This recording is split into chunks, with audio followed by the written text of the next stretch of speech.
ಪ್ರಕಟಣೆ ಅಧ್ಯಾಯ 9.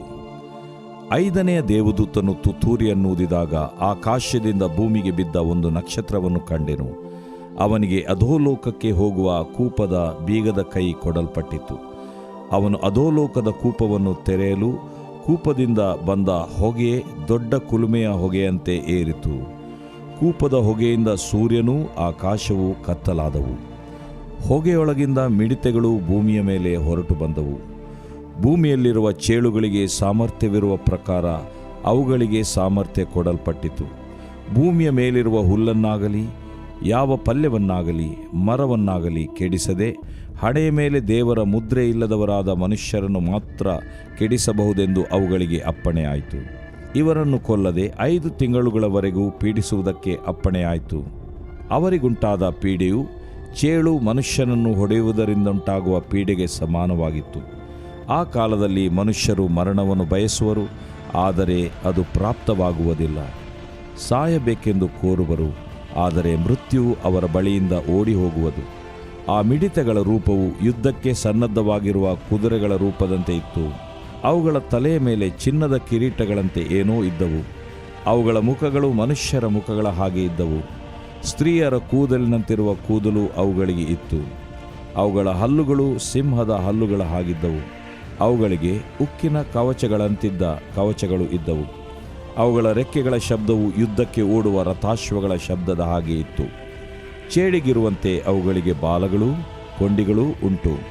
ಮನುಷ್ಯರನ್ನು 5 ತಿಂಗಳುಗಳವರೆಗೂ ಪೀಡಿಸುವ ಸಾಮರ್ಥ್ಯವು ಅವುಗಳ ಬಾಲಗಳಲ್ಲಿಯೇ ಇರುವುದು. ಅಧೋಲೋಕದ ಅಧಿಕಾರಿಯಾದ ದೂತನು ಅವುಗಳನ್ನಾಳುವ ಅರಸನು. ಅವನಿಗೆ ಇಬ್ರಿಯ ಭಾಷೆಯಲ್ಲಿ ಅಬದ್ದೋನನೆಂತಲೂ ಗ್ರೀಕ್ ಭಾಷೆಯಲ್ಲಿ ಅಪೊಲ್ಲುವೋನನೆಂತಲೂ ಹೆಸರುಂಟು. ಮೊದಲನೆಯ ವಿಪತ್ತು ಕಳೆದು ಹೋಯಿತು, ಇಗೋ ಇನ್ನೂ 2 ವಿಪತ್ತುಗಳು ಬರಬೇಕು. 6ನೆಯ ದೇವದೂತನು ತುತ್ತೂರಿಯನ್ನೂದಿದಾಗ ದೇವರ ಸಮ್ಮುಖದಲ್ಲಿರುವ ಚಿನ್ನದ ವೇದಿಯ ಕೊಂಬುಗಳಿಂದ ಹೊರಟ ಒಂದೇ ಧ್ವನಿಯನ್ನು ಕೇಳಿದೆನು. ಅದು ತುತ್ತೂರಿಯನ್ನು ಹಿಡಿದಿದ್ದ 6ನೆಯ ದೇವದೂತನಿಗೆ, ಯೂಫ್ರೆಟಿಸ್ ಎಂಬ ಮಹಾನದಿಯ ಬಳಿಯಲ್ಲಿ ಕಟ್ಟಿರುವ 4 ಮಂದಿ ದೇವದೂತರನ್ನು ಬಿಚ್ಚಿಬಿಡು ಎಂದು ಹೇಳಿತು. ಆಗ ಮನುಷ್ಯರೊಳಗೆ 1/3 ಭಾಗದ ಜನರನ್ನು ಸಂಹಾರ ಮಾಡುವುದಕ್ಕಾಗಿ ಅದೇ ವರ್ಷ ಅದೇ ತಿಂಗಳು ದಿನ ತಾಸಿಗೆ ಸಿದ್ಧವಾಗಿದ್ದ ಆ 4 ಮಂದಿ ದೇವದೂತರನ್ನು ಬಿಚ್ಚಿಬಿಟ್ಟರು. ಕುದುರೆ ದಂಡಿನವರ ಸಂಖ್ಯೆಯು 20 ಕೋಟಿ ಎಂದು ನನಗೆ ಕೇಳಿಸಿತು. ನಾನು ದರ್ಶನದಲ್ಲಿ ಕಂಡ ಕುದುರೆಗಳ ಮತ್ತು ಸವಾರರ ವಿವರಣೆ ಹೇಗೆಂದರೆ, ಸವಾರರ ಕವಚಗಳ ಬಣ್ಣವು ಬೆಂಕಿ, ಹೊಗೆ, ಗಂಧಕ ಇವುಗಳ ಬಣ್ಣದ ಹಾಗಿತ್ತು. ಕುದುರೆಗಳ ತಲೆಗಳು ಸಿಂಹಗಳ ತಲೆಗಳಂತಿದ್ದವು. ಅವುಗಳ ಬಾಯಿಂದ ಬೆಂಕಿ, ಹೊಗೆ, ಗಂಧಕ ಇವುಗಳು ಹೊರಡುತ್ತಿದ್ದವು.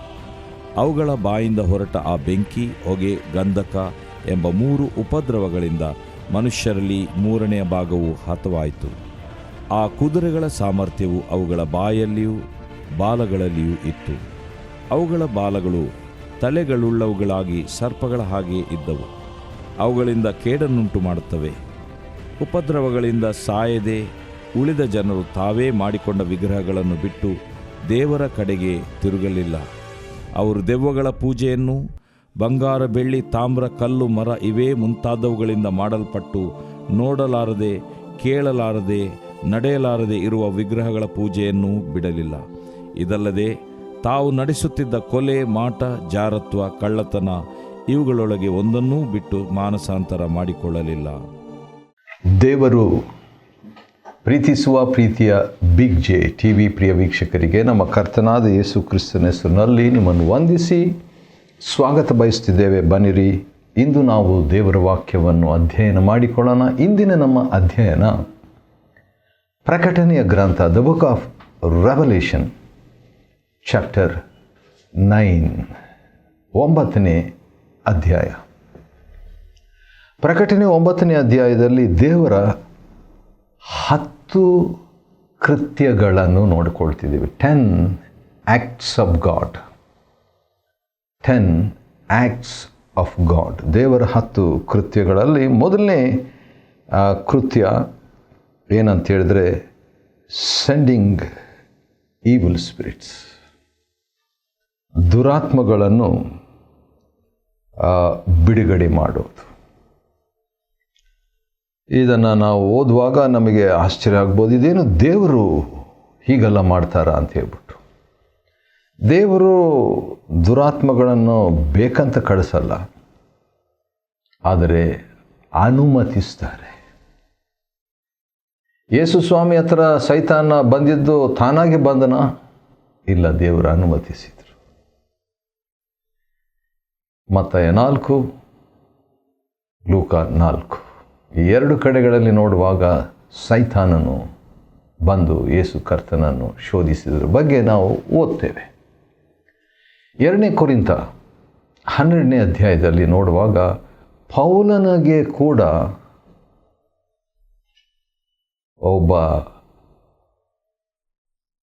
ದೆವ್ವ ಅಥವಾ ದುರಾತ್ಮನು ಕಳಿಸಲಾದನು. An evil spirit was sent to apostle Paul. ಯಾಕೆ ಅಂತ ಹೇಳಿದ್ರೆ, ಅತಿಶಯವಾಗಿ ತಾನು ಗರ್ವ ಪಡಬಾರ್ದಂತ ಹೇಳ್ಬಿಟ್ಟು ಸೈತಾನ ದೂತರಲ್ಲಿ ಒಬ್ಬನನ್ನು ಆತನ ಕಡೆಗೆ ಕಳಿಸಿದ್ರ ಬಗ್ಗೆ ನಾವು ನೋಡ್ತೇವೆ.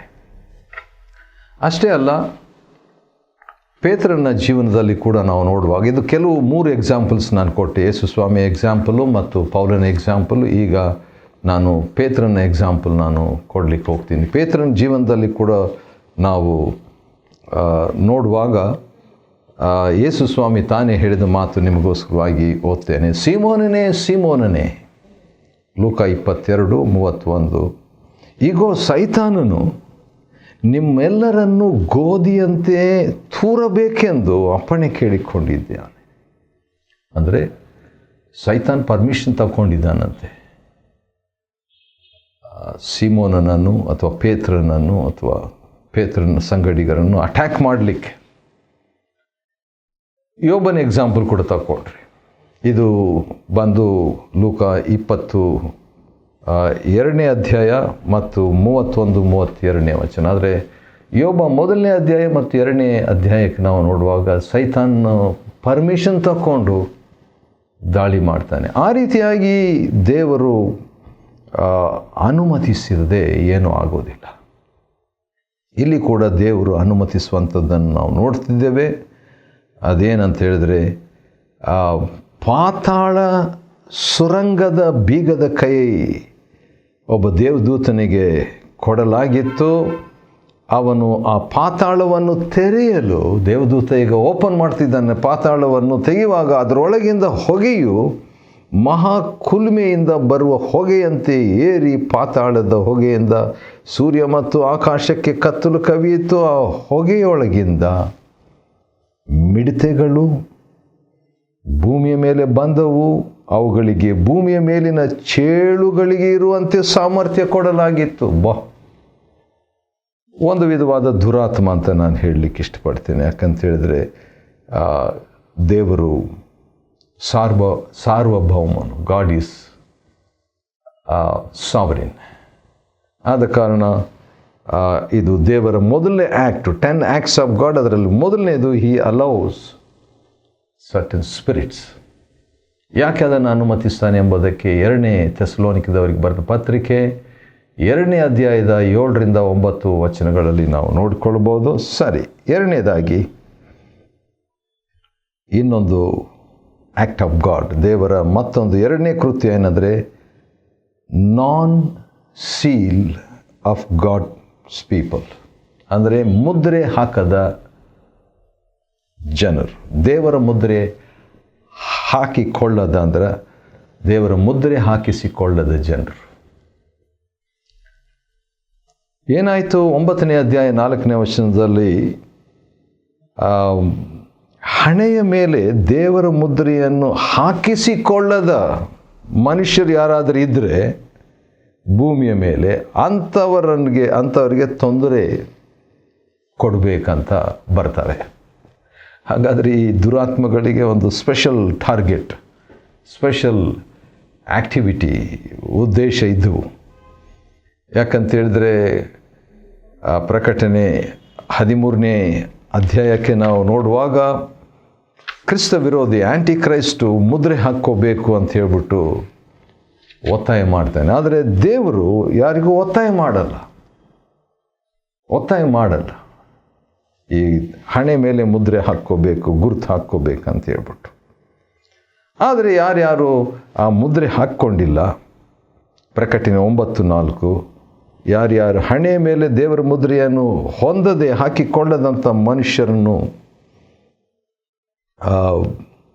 ಭೂಮಿಯ ಮೇಲೆ ಹುಲ್ಲು ಅಥವಾ ಯಾವುದೇ ಪಲ್ಯ ಅಥವಾ ಮರ ಯಾವುದಕ್ಕೆ ತೊಂದರೆ ಕೊಡಬಾರ್ದು. ಹಾಗಾದರೆ ಯಾರಿಗೆ ಕೊಡಬೇಕು? ಯಾರ್ಯಾರು ಈ ಮುದ್ರೆ ಹಾಕ್ಕೊಳ್ಳಿಲ್ಲ ಅವ್ರನ್ನು ಟಾರ್ಗೆಟ್. ಇದು ದೇವರ 2ನೇ ಕೃತ್ಯ. ನಾವೇನು ನೋಡ್ತಾ ಇದ್ದೀವಿ? 9ನೇ ಅಧ್ಯಾಯ ಪ್ರಕಟಣೆ ಗ್ರಂಥದಿಂದ ದೇವರ 10 ಕೃತ್ಯಗಳನ್ನು ನೋಡ್ತಿದ್ವಿ. 10 acts of God. ಮೊದಲನೇ ದೇವರ ಒಂದು ಕೃತ್ಯ ಏನಂದರೆ ಹಿ ಅಲೌಸ್ ದ ಈವಿಲ್ ಸ್ಪಿರಿಟ್. ದೇವರು ದುರಾತ್ಮಗಳನ್ನು ಅನುಮತಿಸುವಂಥದ್ದು. 2ನೇದು ದೇವರ ಮುದ್ರೆ ಹಾಕಿಕೊಳ್ಳದವರಿಗೆ ತೀರ್ಪು ಅಥವಾ ಶಿಕ್ಷೆ ಕೊಡುವಂಥ 2ನೇ ಕೃತ್ಯ. 3ನೇದಾಗಿ 5ನೇ ವಚನ ಪ್ರಕಟಣೆ 9:5 ಅವುಗಳು ಆ ಸ್ಪೆಷಲ್ ದುರಾತ್ಮಗಳು, ಮಿಡತೆಯಂತೆ ಚೇಳಂತೆ ಇದ್ದಂಥ ಆ ಜೀವಿಗಳಿದೆಯಲ್ಲ, ಅದು ದುರಾತ್ಮಗಳ ಅಂತ ಹೇಳ್ಬೋದು. ಅವು ಏನು ಮಾಡ್ತವೆ? ಜನರನ್ನು ಕೊಲ್ಲದೆ, ಯಾರು ಈ ದೇವರ ಗುರುತು ಯಾರ್ಯಾರು ಹಾಕ್ಕೊಂಡಿಲ್ಲ ಅವರನ್ನು ಕೊಲ್ಲದೆ 5 ತಿಂಗಳುಗಳವರೆಗೆ ಯಾತನೆ ಪಡಿಸುವುದಕ್ಕೆ ಅಧಿಕಾರ ಕೊಡಲಾಯಿತು ಈ ದುರಾತ್ಮಗಳಿಗೆ. ನಾನು ಇದಕ್ಕೆ ದುರಾತ್ಮಗಳಂತ ಕರಿತಿದ್ದೀನಿ, ಇರಲಿ. ಅವುಗಳಿಗೆ ಒಂದು ಸ್ಪೆಷಲ್ ಅಧಿಕಾರ ಕೊಡಲಾಗಿತ್ತಂತ. ಏನಂದರೆ ಟಾರ್ಚರ್ ಮಾಡಬೇಕು 5 ತಿಂಗಳು. ಯಾರಿಗೆ? ಯಾರ್ಯಾರು ದೇವರ ಗುರುತು ಹಾಕ್ಕೊಂಡಿಲ್ಲ ಅಂಥವ್ರಿಗೆ 5 months. ಅವರ ಯಾತನೆ ಹೇಗಿತ್ತು ಅಂತ ಹೇಳಿದ್ರೆ, ಚೇಳು ತನ್ನ ಕೊಂಡಿಯಿಂದ ಮನುಷ್ಯರನ್ನು ಕುಟುಕಿ ಹಾಕಿದಾಗ ಆಗುವ ನೋವಿನಂತಿತ್ತು. ಹೇಗಿರ್ತೈತೆ? ಒಂದು ಸಾರಿ ಬಳ್ಳಾರಿಯಲ್ಲಿ ಮಲಿಕೊಂಡಿದ್ದಾಗ ಏನೋ ನನ್ನ ಮೇಲೆ ಹೋಗ್ತಾ ಇತ್ತು ಸಣ್ಣದು. ಮೆಲ್ಲಕ್ಕೆ ನಾನು ರಾತ್ರಿಯಲ್ಲಿ ಏನಿದು ಅಂತ ಹಿಂಗೆ ಬಿಟ್ಟು ತೆಗೆದು ಈ ಕಡೆ ತಳ್ಬಿಟ್ಟೆ. ಒಂದು ಸಣ್ಣ ಚೇಳದು. ಸ್ವಲ್ಪ ಹೊತ್ತಾದಮೇಲೆ ಕೈ ಭಾಳ ನೋವಾಗ್ತಾ ಇತ್ತು. ಅದು ಭಾಳ ಹಾಗೆ ಜಾಸ್ತಿ ಹೆಚ್ಚೆಚ್ಚಾಗಿ ಆಗ್ತಾಯಿತ್ತು.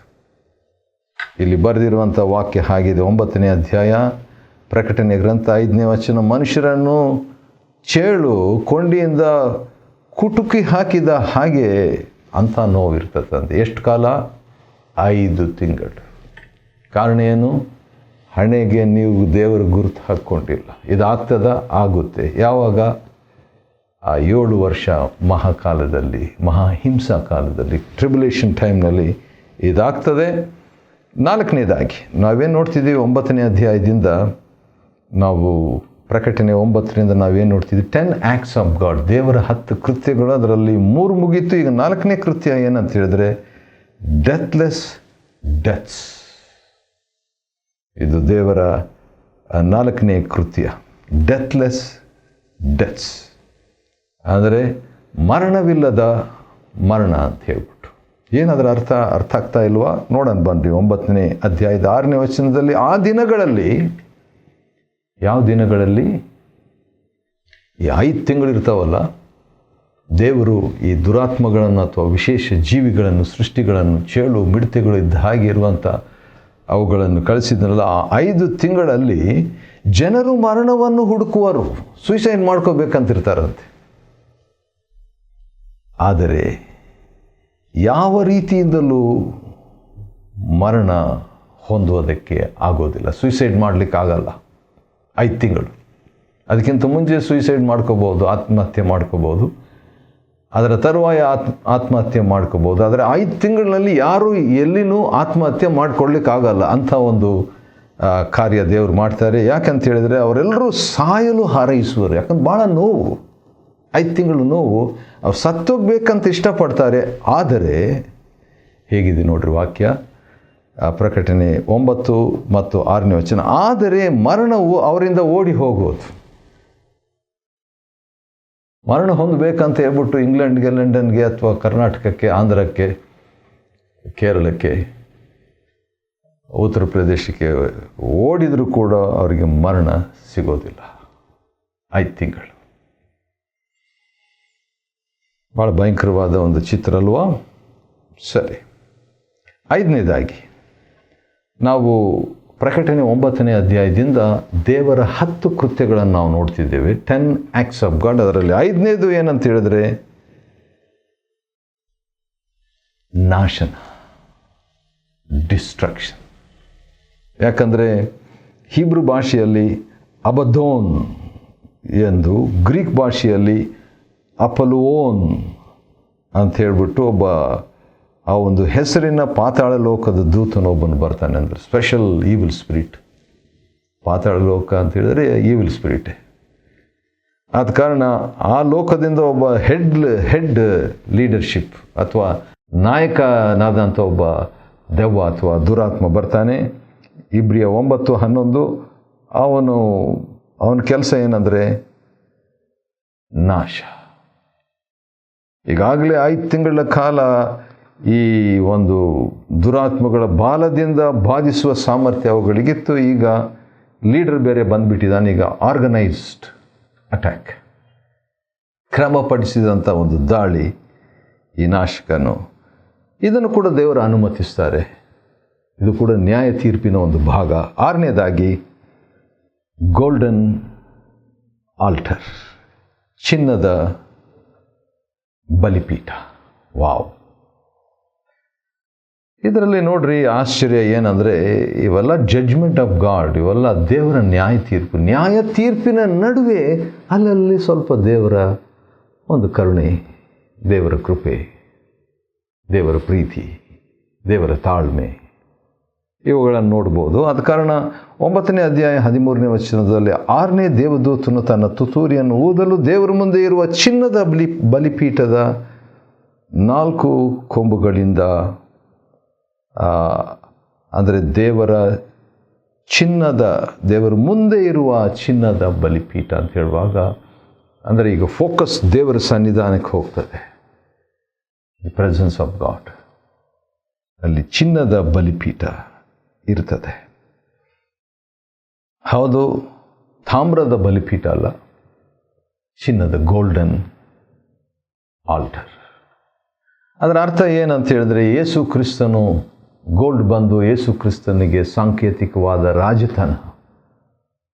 ಈ ಒಂದು ಆಲ್ಟರ್ ಬಲಿಪೀಠ ಬಂದು ಸ್ಯಾಕ್ರಿಫೈಸ್, ಅಂದರೆ ಯೇಸು ಸ್ವಾಮಿ ಬಲಿಯಾಗಿ ನಮಗೆ ನೀಡಿದಂಥ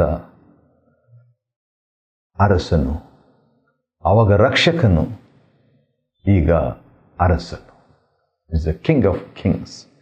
ಆ ಒಂದು ಚಿತ್ರ ಅಲ್ಲಿ ಬರ್ತದೆ. ಇದು ಕೂಡ ದೇವರ ಒಂದು ಕೃತ್ಯ. ಯಾಕಂತೇಳಿದರೆ ಒಂದು ರೀತಿಯಿಂದ ಅದರ ಕಡೆ ನಾವು ನೋಡಬೇಕಾಗಿಲ್ಲ, ಆದರೂ ಕೂಡ ಪವಿತ್ರಾತ್ಮನ ಆ ಕಡೆ right in the midst of tribulation, ಮಹಾಸಂಕಟದ ನಡುವೆ ಆ ಒಂದು ಚಿನ್ನದ ಬಲಿಪೀಠ ತೋರಿಸ್ಬಿಟ್ಟು ಅಲ್ಲಿಂದ 4 ಕೊಂಬುಗಳಿಂದ ಹೊರಟ ಒಂದು ಧ್ವನಿಯನ್ನು ಯೋಹಾನ್ ಕೇಳ್ತಾನೆ. ಏನಿದು? ವಾಯ್ಸ್ ಆಫ್ ಗಾಡ್, ದೇವರ ಸ್ವರ, ದೇವರ ಸ್ವರ. This is the 7th act of god. ದೇವರ 7ನೇ ಕೃತ್ಯ ಏನಂದರೆ, ಪ್ರಕಟಣೆ 9 ಮತ್ತು 13ರಲ್ಲಿ ದೇವರ ಧ್ವನಿ ಬಂತು. ದೇವರ ಸನ್ನಿಧಾನದಿಂದ ಎಲ್ಲಿಂದ ಬಂತು? ಚಿನ್ನದ ಬಲಿಪೀಠದ 4 ಕೊಂಬುಗಳಿಂದ ಬಂತು. ಹಾಗಾದರೆ ಯಾರೋ ಒಬ್ಬರು ಬಲಿಯಾಗಿ ಸಮರ್ಪಿಸಿ ಈಗ ಅರಸನಾಗಿರುವಂಥ ಅವರ ಸ್ವರ. ಅದು ಯಾರೂ ಅಲ್ಲ, ನಮ್ಮ ಕರ್ತನಾದ ಯೇಸು ಕ್ರಿಸ್ತನ ಸ್ವರ. ಏನಂತ ಹೇಳಿದರು? ಯೂಫ್ರಿಟೀಸ್ ಮಹಾನದಿಯ ಬಳಿ ಕಟ್ಟಿರುವ 4 ದೇವದೂತರನ್ನು ಬಿಚ್ಚಿಬಿಡು ಅಂತ ಹೇಳ್ಬಿಟ್ಟು ಆ 6ನೇ ತುತ್ತೂರಿಯನ್ನು ಹೊಂದಿರುವಂಥ ದೇವದೂತನಿಗೆ ಆ ಒಂದು ಕಮ್ಯಾಂಡ್ ಯೇಸು ಸ್ವಾಮಿ ಕೊಟ್ಟರು. ಅದನ್ನೇ ನಾವು 7ನೇದಾಗಿ ವಾಯ್ಸ್ ಆಫ್ ಗಾಡ್ ನಾವು ನೋಡ್ತೀವಿ. 8ನೇದಾಗಿ 9ನೇ ಅಧ್ಯಾಯ ಪ್ರಕಟಣೆ ಗ್ರಂಥದಿಂದ ದೇವರ 10 ಕೃತ್ಯಗಳನ್ನು ನಾವು ನೋಡ್ಕೊಳ್ತಾ ಇದ್ದೇವೆ. ಅದರಲ್ಲಿ 8ನೇ ಕೃತ್ಯಕ್ಕೆ ನಾವು ಬಂದಿದ್ದೇವೆ. ಅದೇನಂತ ಹೇಳಿದರೆ, 3ರಲ್ಲಿ 1 ಭಾಗ ಎಂಬಂಥದ್ದು. ಯಾಕಂದರೆ 15ನೇ ವಚನ, ಮಾನವ ಕುಲದ 3/1 ಭಾಗವನ್ನು ಕೊಲ್ಲುವುದಕ್ಕೆ ಆ ಗಳಿಗೆ, ಆ ದಿನ, ಆ ತಿಂಗಳು, ಆ ವರ್ಷಕ್ಕಾಗಿಯೇ ಸಿದ್ಧವಾಗಿದ್ದ 4 ದೇವದೂತರನ್ನು ಬಿಡುಗಡೆ ಮಾಡಲಾಯಿತು. ಯೂಫ್ರೆಟಿಸ್ ಮಹಾನದಿ ಹತ್ರ 4 ದೇವದೂತರು ಕಟ್ಟಿದ್ರಂತೆ. ಆ 4 ದೇವದೂತರನ್ನು ಯೇಸು ಸ್ವಾಮಿಗೆ ಬಿಡುಗಡೆ ಮಾಡು ಅಂತ ತುತ್ತೂರಿ ಹೊಂದಿರುವ 6ನೇ ದೇವದೂತನಿಗೆ ಹೇಳಿದಾಗ ಅವರೇನು ಮಾಡಿದರು? 3ರಲ್ಲಿ 1 ಭಾಗ ಜನರನ್ನು ಕೊಲ್ಲುವುದಕ್ಕೆ. ಹೌದು, 3ರಲ್ಲಿ 1 ಭಾಗ ಅಂದರೆ 33%. 67% ಕೃಪೆ, ಕರುಣೆ, ದಯೆ, ದೇವರ ಮೆಚ್ಚುಗೆ. ಪ್ರಕಟಣೆ 9:15 ಇದನ್ನೇ ನಾವು ನೋಡ್ತೇವೆ. ಆದ ಕಾರಣ ದೇವರು ಎಲ್ಲರನ್ನೂ ಕೂಡ ನಾಶ ಮಾಡದೆ ನ್ಯಾಯ ತೀರ್ಪಿನ ದಿವಸದಲ್ಲಿ ಎಲ್ಲರನ್ನೂ ನಾಶ ಮಾಡಬೇಕು. ನೋಹನ ಕಾಲದಲ್ಲಿ ಆಗಿದ್ದ ಹಾಗೆ. ಈಗ ಜನಸಂಖ್ಯೆ ಜಾಸ್ತಿ ಆಗಿದೆ, ದೇವರು ಆ ರೀತಿಯಾಗಿ ಮಾಡಲಿಕ್ಕೆ ಮನಸ್ಸು ಮಾಡ್ತಾ ಇಲ್ಲ. ಹೌದು, 3ರಲ್ಲಿ 1 ಭಾಗ ಕಡೆಗೆ ಸತ್ತು ಹೋಗ್ತಾರೆ ಅಂತ ಹೇಳ್ಬಿಟ್ಟು 18ನೇ ವಚನ, 9ನೇ ಅಧ್ಯಾಯ 18ನೇ ವಚನದಲ್ಲಿ 1/3 ವಾಸ್ ಡಿಸ್ಟ್ರಾಯ್ಡ್. ಆದರೆ ಇನ್ನು 67%, 67% ಉಳಿದಂಥ ಜನರ ಬಗ್ಗೆ ಸ್ವಲ್ಪ ನೋಡೋಣ ಬನ್ರಿ. 20ನೇ ವಚನ, ಉಪದ್ರವಗಳಿಂದ ಸಾಯದೆ ಉಳಿದಂಥ 67% ಮನುಷ್ಯರು ಇನ್ನೂ, ಸ್ವಲ್ಪ ಕೇಳಿಸ್ಕೊಳ್ರಿ, ಪ್ರಕಟಣೆ 9:20, ಇನ್ನೂ ತಮ್ಮ ದುಷ್ಕೃತ್ಯಗಳನ್ನು ಬಿಟ್ಟು ಪಶ್ಚಾತ್ತಾಪ ಪಡಲಿಲ್ಲ. They did not repent. ಹಾಗಾದರೆ 9ನೇ ದೇವರ ಕೃತ್ಯ ಏನಂದರೆ, ಗಾಡ್ ವಾಸ್ ಎಕ್ಸ್ಪೆಕ್ಟಿಂಗ್ ರಿಪೆಂಟೆನ್ಸ್. ಇವರು ಸತ್ರಲ್ಲ 30%, ಈಗ 67% ಆಗಿರುವಂಥ ನೀವಾದರೂ ಪಶ್ಚಾತ್ತಾಪ ಪಡ್ರಿ ಅದನ್ನು ನೋಡಿಬಿಟ್ಟು. ಇದೇ ಟೀಚಿಂಗ್ ಯೇಸು ಸ್ವಾಮಿ ಕೂಡ ಲೂಕನ್ ಬರೆದ ಸುವಾರ್ತೆ 13ನೇ ಅಧ್ಯಾಯದಲ್ಲಿ ಕೊಡುವಂಥದ್ದನ್ನು ನೋಡ್ತೇವೆ. ಸಿಲೋಮ ಕೊಳದ ಹತ್ರ ಅಥವಾ ಬುರ್ಜ್ ಹತ್ರ ಬಿದ್ದಾಗ ಕೆಲವರು ಸತ್ರಲ್ಲ, ಅದನ್ನು ನೋಡಿಬಿಟ್ಟು ನೀವು ಪಶ್ಚಾತ್ತಾಪ ಪಡ್ರಿ ಅಂತ ಹೇಳ್ಬಿಟ್ಟು.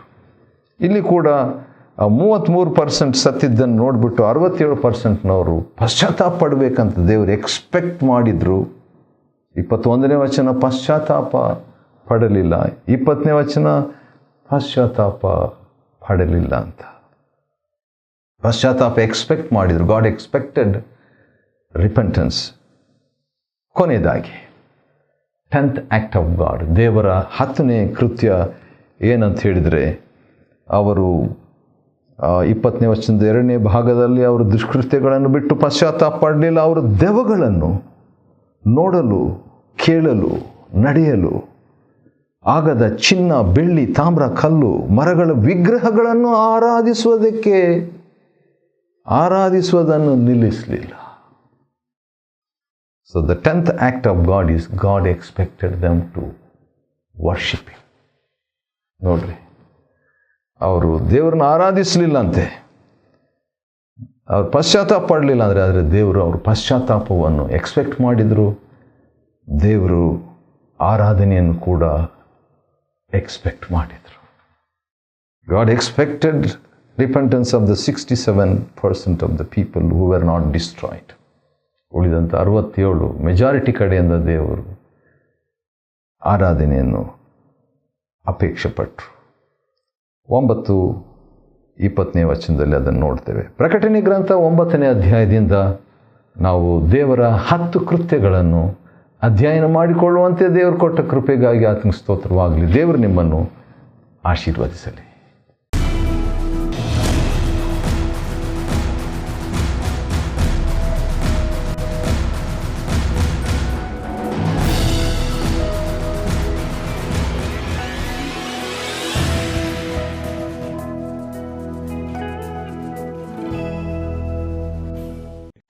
Chapter 9.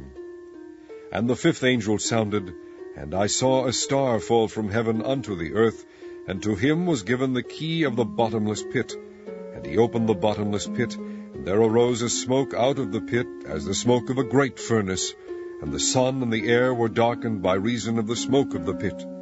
And there came out of the smoke locusts upon the earth, and unto them was given power, as the scorpions of the earth have power. And it was commanded them that they should not hurt the grass of the earth, neither any green thing, neither any tree, but only those men which have not the seal of God in their foreheads. And to them it was given that they should not kill them, but that they should be tormented 5 months, and their torment was as the torment of a scorpion, when he striketh a man. And in those days shall men seek death, and shall not find it, and shall desire to die, and death shall flee from them. And the shapes of the locust were like unto horses prepared unto battle, and on their heads were as it were crowns like gold, and their faces were as the faces of men. And they had hair as the hair of women, and their teeth were as the teeth of lions. And they had breastplates as it were breastplates of iron, and the sound of their wings was as the sound of chariots of many horses running to battle. And they had tails like unto scorpions, and there were stings in their tails, and their power was to hurt men 5 months.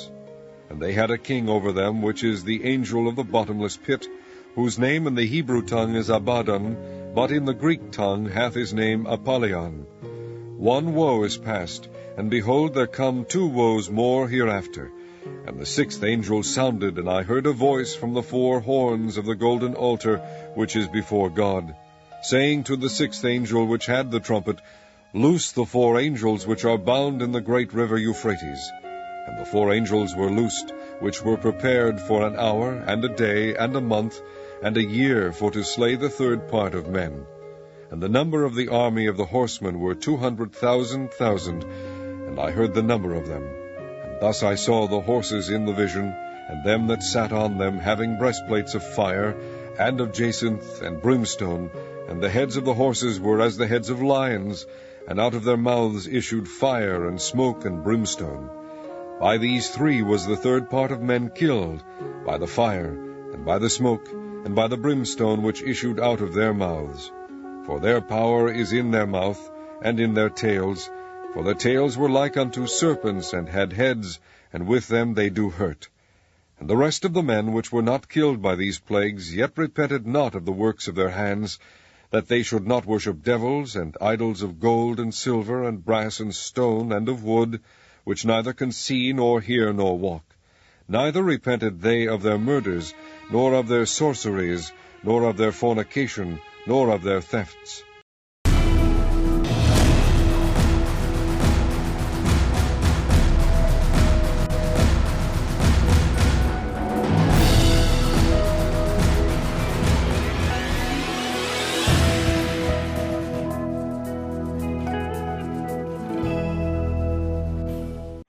Big J media network ಮಾಡುತ್ತಿರುವ ಈ ಸೇವೆಯೊಂದಿಗೆ ನೀವು ಕೂಡ ಕೈ ಜೋಡಿಸಲು ಬಯಸುವುದಾದರೆ ನಮ್ಮನ್ನು ಸಂಪರ್ಕಿಸಿ.